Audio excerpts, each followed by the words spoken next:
o cuidado do plantar determina o sucesso da colheita. É com esta frase que a gente começa o nosso curso de agroecologia. Agro é vida.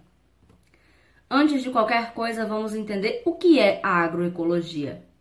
A agroecologia, ela é uma ciência que busca o desenvolvimento de uma agricultura sustentável e ecológica. Ela busca formas de trabalhar o solo, de cultivar hortaliças, de cultivar vegetais, de criar os animais, que não agridam o meio ambiente, que seja sustentável, que respeite a cultura tradicional do produtor rural e principalmente que preze pelo desenvolvimento econômico daquela propriedade rural e daquele produtor.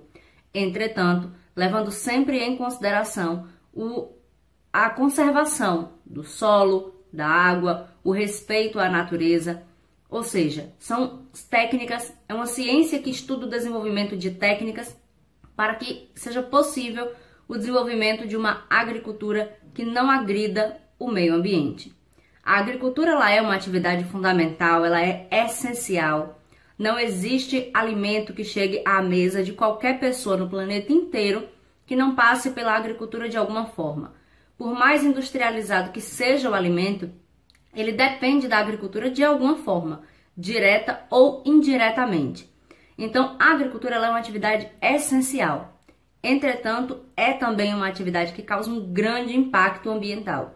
Muitas vezes a gente nem acha que aquela técnica que é praticada na agricultura familiar há séculos, que foi passada de pai para filho, a gente nem percebe, a gente não enxerga o dano ao meio ambiente que aquilo ali causa. Então, antes de qualquer coisa, vamos conceituar algumas coisas para que a gente possa compreender melhor a agricultura. E aí a gente vem para os tipos de sistemas agrícolas. Existem dois tipos básicos de sistemas agrícolas. A agricultura extensiva, que é aquela agricultura dos grandes campos, das monoculturas, né? A agricultura que ela é mais voltada para a exportação, que pratica o cultivo de um tipo de alimento apenas. É aquelas grandes plantações de milho, de soja, que geralmente é destinada à exportação. E a agricultura intensiva, que é geralmente a agricultura praticada nas fazendas das famílias, a agricultura familiar, que é uma agricultura de um porte menor, ela produz um volume de cultivados menor, ela usa técnicas mais simples, não é tão mecanizada, certo? E, logicamente, tem também uma diferença na rentabilidade e no objetivo. A agricultura extensiva, ela vai principalmente produzir coisas para exportação. A agricultura intensiva, ela vai produzir coisas para o consumo local, para o consumo da própria família ou para a venda local, que é o normal da agricultura familiar. Existem também tipos de agricultura. E aí a gente tem a agricultura de subsistência ou agricultura familiar, como nós acabamos de falar, a agricultura que vai produzir vai produzir pouco, principalmente voltado para o consumo da própria família que está ali, ou para uma venda pequena em feiras de pequenas cidades, geralmente. Nós temos a agricultura orgânica, que agora está super na moda, né? Falar do alimento orgânico. Ah, esse alimento é orgânico, esse alimento é livre de agrotóxicos. As pessoas acham que alimento orgânico é aquele que não tem agrotóxico, mas vai muito além disso. O alimento orgânico é a agricultura orgânica é aquela que, na verdade, não usa nenhum aditivo químico, não usa nenhum aditivo industrializado, nem adubo, nem defensivo, nem antipraga, nem nada que possa alterar o funcionamento normal e natural da natureza, certo? Nós temos a agricultura comercial, que é aquela agricultura voltada para a venda, é quando você planta com o objetivo de vender. Geralmente o que acontece é feita de forma extensiva, usa muitas técnicas, usa muito equipamento, é muito industrializada, digamos assim. Nós temos a permacultura, que hoje já é praticada por muitas famílias e nem se dá conta de que é isso.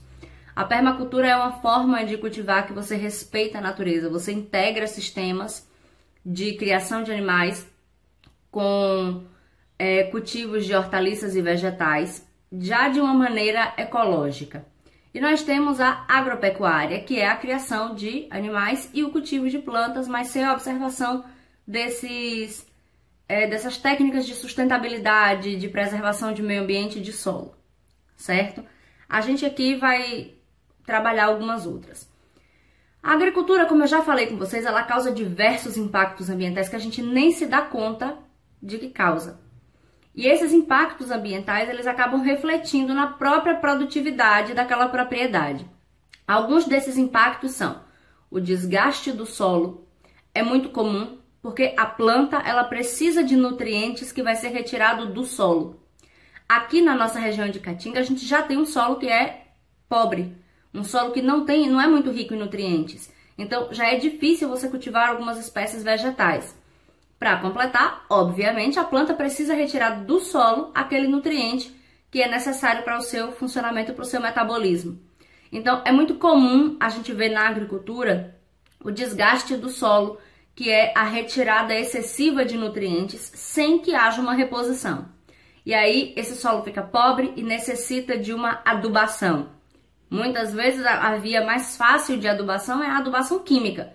Você compra aquele adubo químico ali e coloca lá no solo, só que isso tem um problema. Ah, mas é adubo, vai fazer que mal? Faz mal, sim. E aí a gente entra aqui em uma outra impacto ambiental, a lixiviação. Vocês já ouviram falar nisso? Pois é. A lixiviação é um processo que ocorre quando chove. A água da chuva bate no solo e essa água vai escorrer para o lugar mais baixo, né? Sempre. Toda a água da chuva ela vai ou infiltrar para dentro do solo ou escorrer para um riacho, para um córrego, para uma presa, para um lugar que seja mais baixo no terreno. Na hora que essa água da chuva escorre, ela carrega junto com ela o que tem no solo. Nutriente, adubo químico e assim por diante. E isso, inevitavelmente, vai parar dentro de algum corpo d'água. E aí provoca um fenômeno que é chamado de eutrofização. Essa eutrofização, ela é o acréscimo de nutrientes nitrogenados na água, nos corpos d'água. Qual é o problema dessa história aí?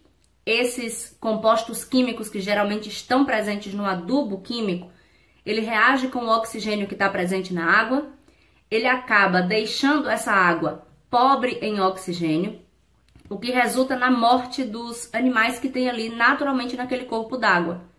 Peixes, alguns crustáceos. Crustáceos não vivem só no mar, tá, gente? Então, vamos abrir a mente. Open mind, please. E aí, qual é a situação? Isso tudo vai gerar um problema grande. Por quê? A lixiviação vai gerar a poluição da água. A gente tem também o problema da poluição do solo, que é isso daí, né? O acréscimo desse adubo químico que foi necessário devido ao desgaste do solo. A gente tem o desmatamento como um impacto ambiental. É muito comum as pessoas derrubarem grandes áreas de caatinga para poder fazer pasto. E aí, quanto mais gado tem, mais pasto precisa, mais desmata. E a gente vai ver aqui técnicas que não é necessário você desmatar uma área grande, você promover, derrubar uma roça inteira para poder fazer pastagem para criar o gado. Existem maneiras mais ecológicas e mais sustentáveis, inclusive mais baratas e mais rentáveis e mais saudáveis para você criar um gado de corte de qualidade. E também um gado de produção leiteira. A gente tem o desmatamento ciliar. O que é isso? Mata ciliar é aquela vegetação que cresce na beira do rio, na margem mesmo. Ela tem uma função extremamente importante. As raízes dessa vegetação, ela serve para prender o solo. Então, quando você tem esse desmatamento, a terra ela fica solta, ela acaba escorrendo para dentro do rio e provocando um fenômeno chamado de assoreamento. Esse assoreamento é o acúmulo de terra, o acúmulo de barro, de areia, de solo no leito do rio. E o que é que vai acontecer? Esse rio ele vai ficando cada vez mais raso, cada vez mais raso, cada vez mais raso. Fica mais fácil para a água evaporar e aí acaba prejudicando o próprio curso d'água, o próprio leito do rio, diminuindo a oferta de água que é tão importante para a agricultura. sem contar na perda da fauna e flora natural, né, que é resultante desse desmatamento. Os animais nativos ali, que já estavam ali antes do ser humano chegar, antes do ser humano existir, com o desmatamento, a derrubada da caatinga, eles não têm para onde ir. E aí, a gente tem perda de fauna e flora natural. Plantas da caatinga que são naturais, que têm uma importância, um valor muito grande. Inclusive, várias plantas medicinais acabam sendo perdidas. Hoje em dia, a gente tem muitas espécies que só existem na caatinga. E a caatinga é um bioma que é exclusivo do Brasil. Não tem caatinga em outro lugar do mundo. A gente tem aqui plantas e animais que só existem aqui. Mas a atividade agropecuária tem aumentado o desmatamento disso muito. E essa perda de fauna e flora está sendo imensa. E não precisa disso. É importante que a espécie humana aprenda a conviver com a natureza de maneira sustentável. A gente pode praticar uma agricultura, uma pecuária, sem agredir o meio ambiente, conservando essas coisas que já existiam ali antes da gente chegar. E que é muito importante que se faça. Mas, continuando, vamos entender um pouquinho as características da nossa terra, porque é muito importante que a gente entenda como é a caatinga, que a gente entenda como a caatinga, quais são as características da caatinga para a gente poder aprender como lidar com ela, né? Primeiro de tudo, a gente tem o problema climático. O nosso clima é semi-árido. É um clima seco, regime de poucas chuvas, temperaturas muito altas, chove um período curto do ano. A gente tem pouca disponibilidade de água em geral, né? Porque a gente tem pouca chuva, então a gente não tem tanta água disponível assim. Mas nós temos vários rios, riachos, não é? Porém, muitos deles são riachos temporários, justamente por causa do nosso clima de pouca chuva. A gente tem também a situação das secas. A culpa do clima é do governo? Não, não é. A culpa do clima é da gente? Também não é. Esse clima, ele é característico da nossa região antes mesmo de existirem pessoas morando aqui. Então, não adianta a gente se lamentar, reclamar, cobrar do governo que resolva as coisas. O governo não tem essa capacidade ainda, né? Graças a Deus. Porque se tivesse, acho que pioraria as coisas. Mas qual é a situação? Não adianta a gente reclamar. A gente precisa aprender a conviver com essa característica, certo? A nossa vegetação é uma vegetação que costuma ter poucas folhas.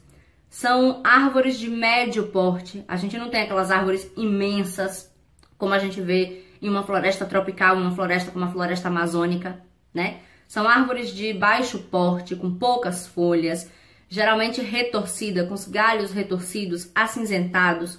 E é uma vegetação adaptada a períodos de seca. De que forma?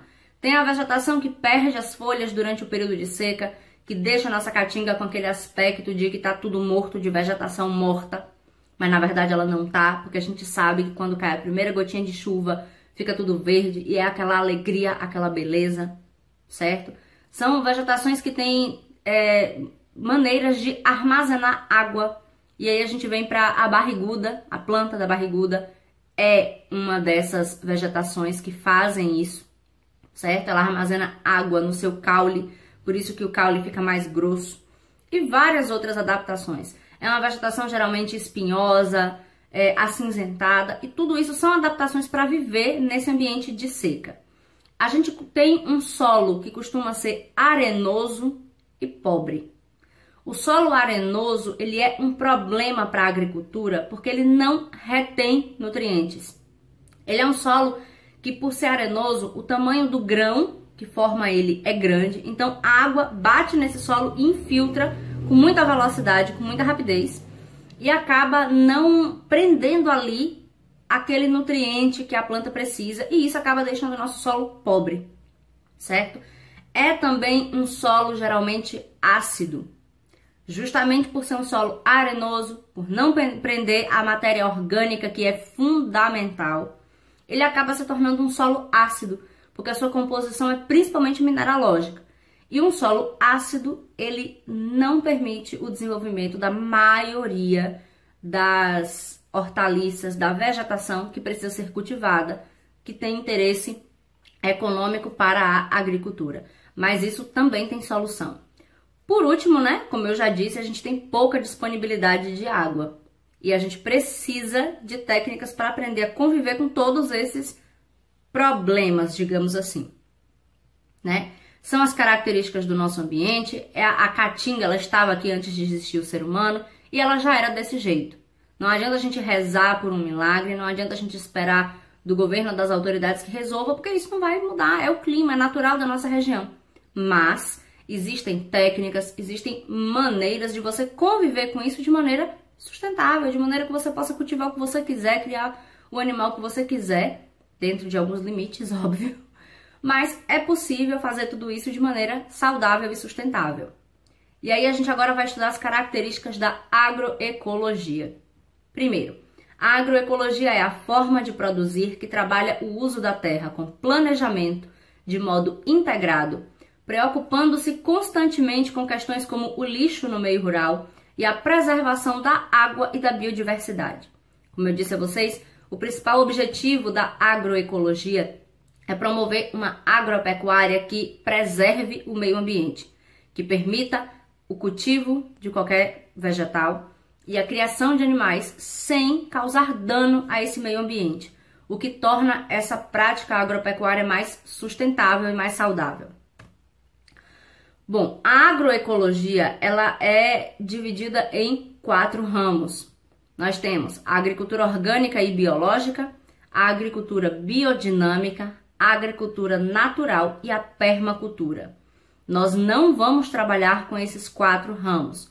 Nós vamos trabalhar apenas com a agricultura orgânica e biológica, porque é o que está acessível a gente, e com a permacultura, porque são as 2 formas de produção que a agricultura familiar pode realizar de maneira barata, de maneira simples e de maneira que seja economicamente viável para que gere uma renda para a família.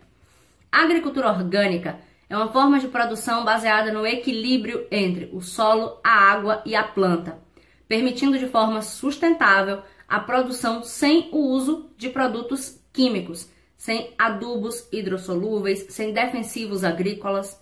Existem maneiras de fazer a adubação e de produzir defensivos que são naturais, que não agridem o meio ambiente, que não poluem o solo, que não poluem a água e que inclusive são muito mais baratos do que o que a gente compra no mercado agropecuário. A permacultura é um sistema de produção que imita o ambiente natural que as plantas se encontram, certo? Geralmente em estrutura circular, vai envolver plantas semi-permanentes e plantas permanentes, né? Plantas de curto ciclo, como as hortaliças, com plantas de um cultivo mais longo, como as frutíferas. E dessa forma a gente consegue um equilíbrio do sistema que é complementado com a criação de animais, que também é uma boa fonte de produção de adubo. Então, na permacultura a gente tem uma integração de todos esses sistemas, de todas essas formas, certo? E aí a gente vai ver algumas coisas que são importantes para a agroecologia e a principal dela, na verdade, para qualquer cultivo é o solo, né? A agroecologia, ela está muito baseada na conservação do solo, porque ele é a principal fonte para a gente poder desenvolver a agropecuária, e eu vou incluir aqui a criação de animais, porque é extremamente importante. É do solo que as plantas vão retirar os nutrientes que elas precisam, a água geralmente, né, de forma natural, mas a gente sabe que a água da nossa região não vai ser suficiente. É no solo que as plantas vão se fixar, é no solo que vai ser plantado o capim que vai alimentar o gado. Então é extremamente importante a gente preservar o solo, porque é dele que depende a agropecuária. Se o solo não tá bom, a gente não vai conseguir desenvolver nenhum tipo de cultivo, nem nada. E aí a gente precisa primeiro entender do que é que o solo é formado para que a gente possa manejar esse solo de maneira correta. O solo, ele na sua composição, ele vai apresentar uma parte porosa, que é geralmente preenchida por água e ar. O que é essa parte porosa? O espaço que fica entre os grãos. Vocês já imaginaram um recipiente, um frasco, e você bota várias bolinhas de tênis, aquelas bolinhas que são desse tamanho assim mais ou menos. Várias bolinhas dentro desse vaso, vai sobrar espaço vazio entre elas, né?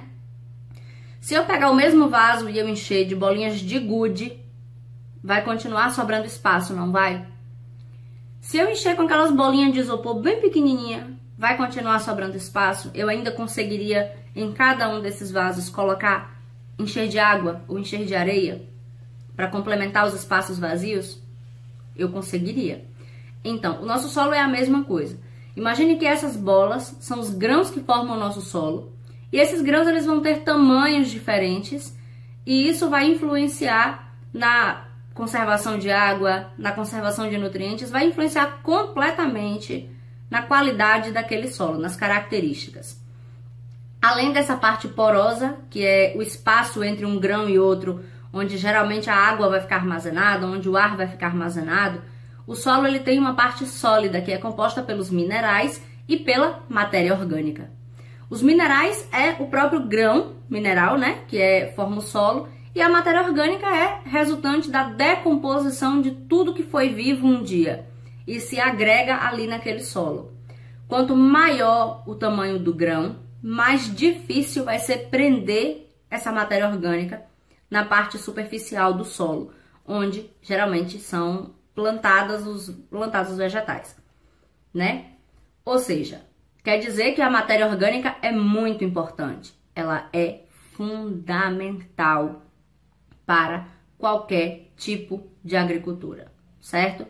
Como eu disse, ela é resultante da decomposição da matéria que um dia já foi viva, da matéria morta, né? Essa decomposição é feita por micro-organismos que existem naturalmente no solo. E esses nutrientes, toda essa matéria que formava aquele organismo, uma planta, um animal, o próprio esterco, tudo isso vai se decompor e esses nutrientes vão passar a fazer parte do solo, vão integrar o solo. E isso é importantíssimo porque é daí que as plantas vão retirar os nutrientes que elas precisam para se desenvolver, certo? A matéria orgânica, ela confere ao solo uma cor escura e ela é responsável por reter a água no solo, manter a estrutura do solo, manter esse solo firme, dar condições ideais de vida para o solo, os micro-organismos que vão continuar fazendo essa decomposição e que vão auxiliar no próprio crescimento das plantas, melhora a estrutura física do solo, fornece nutrientes para as plantas e aumenta a drenagem, ou seja, impede que o solo fique compactado, aquele solo que fica duro demais e a água não entra, não infiltra. Tudo isso a matéria orgânica ajuda e auxilia. Então, a presença dela no solo é importantíssima, é fundamental. Bom, no nosso minicurso, o que nós vamos estudar daqui em diante, a gente vai estudar formas de fazer uma adubação orgânica através do humus de minhoca, do esterco animal, de compostos orgânicos, de biofertilizantes e vamos estudar a adubação verde, que é muito importante. Nós vamos estudar técnicas de manejo e conservação do solo, como rotação de culturas, cobertura do solo, cultivos de cultura em curvas de nível. Nós vamos estudar o uso racional da água, porque é fundamental. Água é vida e a gente tem pouca, então a gente precisa preservar e a gente precisa saber usar de forma inteligente. Controle de pragas e doenças, porque é dos grandes problemas de qualquer tipo de cultivo de agricultura, são as pragas, não é assim? E a gente acha que o controle de pragas só pode ser feito a partir dos defensivos químicos. Aquele que vem de lá, que é caro, que você tem que aspergir, que você tem que barrufar lá na plantação, polui o solo, polui a água, diminui a qualidade do seu produto, né? Tudo isso. Então, existem maneiras naturais de fazer esse controle de praga e a gente vai estudar elas aqui. Vamos estudar técnicas de convivência com o nosso semiárido, porque o nosso semiárido, ele é difícil. Ele dá a gente condições difíceis de cultivo, de sobrevivência. Porém, se nós usarmos um pouquinho a inteligência, a gente vê que tudo tem jeito. Meu avô dizia que a gente só não sabe dar jeito na morte. O resto, a gente tem um jeito. Basta usar o cérebro. Até a próxima, pessoal. Eu deixei para vocês aqui nessa página do Classroom um material didático. Dei uma lida. Esse material didático ele vai nortear as nossas próximas aulas. Foi baseado nesse material didático produzido por um pessoal bem legal, um material bem didático, bem simples de compreender e que tem a chave do sucesso para o desenvolvimento de qualquer agricultura familiar. Dei uma olhadinha também em 2 vídeos que eu vou deixar aqui marcado para vocês poderem entender a importância da agroecologia e que é possível desenvolver uma agropecuária sustentável, ecológica, que não cause tanto dano ao meio ambiente, certo? Tem uma atividade que também foi deixada aí no Classroom, formulário, vocês vão responder na própria plataforma do Classroom. Espero vocês na próxima aula. Beijos!